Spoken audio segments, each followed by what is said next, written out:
Hey guys, I am Luke with Gingerbread Man Running Company, and we are here with another shoe review. This week we're looking at the GT-2000 version 9.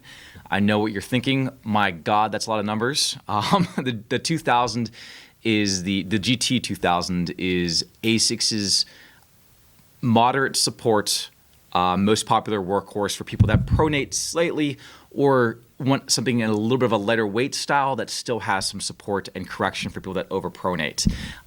There's other GT shoes, the GT-1000, the GT-4000. There used to be a 3000, and the 9 at the end just signifies that this is the 9 at the 9th edition of this shoe, since they changed it away from like the GT-2180, which ironically is one of the shoes I had in college. But this is the shoe we're talking about today. They've done a lot of updates to the shoe, and it's come a long way. It looks a lot better. I don't want to rag on ASICS, but for up until about 3 years ago, the shoes just looked busy. They had a lot more stitching. They had a lot more overlays that just really didn't quite match up with what the rest of the industry was doing. They've doubled down on the run specialty. They've recommitted, and they've done a nice job of kind of cleaning up their shoes from there. So it's been a good progress in at least the last 3 years, in my opinion. The 9 is, again, like I said, their most popular, most durable, moderate support. So this is shoes for someone that kind of overpronates gently or slightly. If you look at their website, and this may be changed by the time you look at it right now, it is technically incorrectly classified as a neutral shoe. So that's one thing I noticed when I was doing some research for this review, preparing and gathering data, that the actual website for ASICS itself is technically still wrong. Now, that's not a huge deal. The shoe is still rather new. It just came out here in Run Specialty, got it early at an early release for 9/1, worldwide release on 10/1. So it's only been out for about 2 months, so to speak. So technically, you can't give them too much trouble, but there is a slight discrepancy there. The changes from the 8 to the 9, because that's what most people always ask about whenever they're comparing the older model to the new model. We're talking about the new model. What did we change? Short answer, not a lot. From a bottom-up perspective, the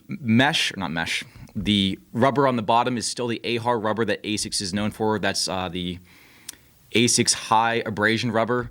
It's still very durable.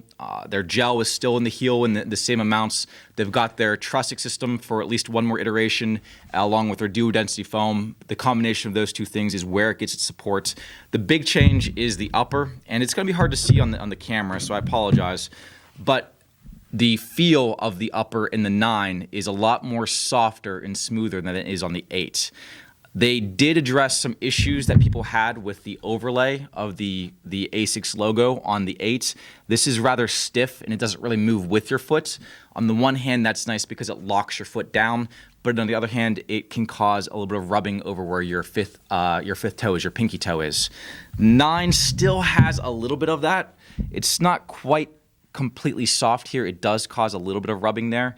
Occasionally a customer will have an issue with that. For example, if they have a tailor's bunion or any kind of bunion that starts to develop on the outside of their foot. But for the most part, we're getting a lot fewer issues with that in the 9 model than we had with the last year's model.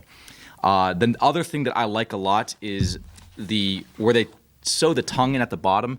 The tongue is a lot more softer through here, so you get a lot less of that flexing in through the toe. And while they didn't change a lot when it comes to the tread, the 9 does feel smoother throughout the toe box. It tends to roll a little bit nicer. And again, from a construction standpoint, I'm not sure what the reason for that is. It's still listed as having the same types of foam. If you look at the way it's broken up and the tread is segmented, it's very similar. But the 9 does roll a little bit nicer through the midfoot. So they might have changed the depth of the foam or aerated it slightly different through there. Con-wise, like I said, you still get a little bit of rubbing through here. Some people have said that the tongue is a little bit puffy and can kind of put some pressure on the top of your instep. Those are kind of minor things. Long story short, if you like the 8, you're going to like the 9. It's nothing sexy. It comes in at a $120 price point, which is nice compared to a lot of the other models in its classification. It's 10mm ramp.